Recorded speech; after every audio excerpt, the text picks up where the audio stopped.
Hello guys, আসসালামু আলাইকুম। আশা করি সবাই ভালো আছেন। তো আজকে হলো করিমগঞ্জ উপজেলা নির্বাচন, আর উপজেলা নির্বাচনে আমরা চলবো 100 বাইক নিয়ে। পুরা 100 বাইক নিয়ে পুরো এলাকায় শুটডাউন চলবে, পুরা মিছিল চলবে, পুরা করিমগঞ্জ এলাকা আমরা কাঁপিয়ে দিব। তো প্লিজ ভিডিওটি সবাই স্কিপ করে না দেখে ভিডিওটির পাশে থাকবেন, সম্পূর্ণ ভিডিও দেখবেন। এটা হচ্ছে করিমগঞ্জ গরুর হাট। এই হাটে অনেক ব্যাপারীরা গরু নিয়ে আসে, গরু বিক্রি করে।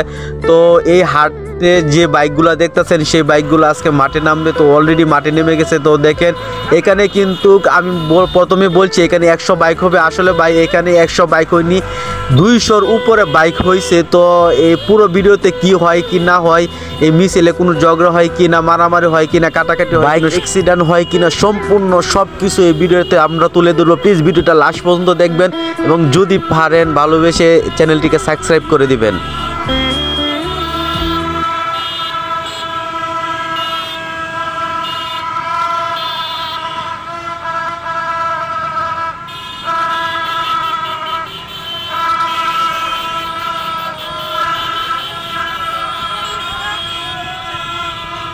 অনেকক্ষণ যাবৎ বাইক ড্রাইভ করার পর আমরা চলে যাব একটি পেট্রোল পাম্পে। আর এই পেট্রোল পাম্প থেকে আমরা প্রায় 2 থেকে 250 বাইক, সবগুলা বাইক এই পাম্প থেকে তেল নেবে।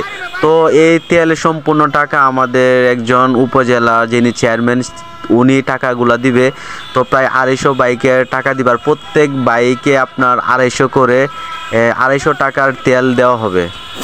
আমরা অলরেডি পাম্পে ঢুকে গেলাম। দেখেন এখানে প্রায় 200-র উপরে গাড়ি। তো দেখেন আমি একটা জিনিস ভাবতাছি যে এতগুলো গাড়িকে একসাথে কিভাবে তেল দিবে। তো হয়তো মানে যারা কর্তৃপক্ষ আছেন যে পাম্পের, হয়তো তাদের একটু কষ্ট হবে। গাইস, তো বাকি অংশ দেখাবো নেক্সট ভিডিওতে। সবাই ভালো থাকবেন, আল্লাহ হাফেজ।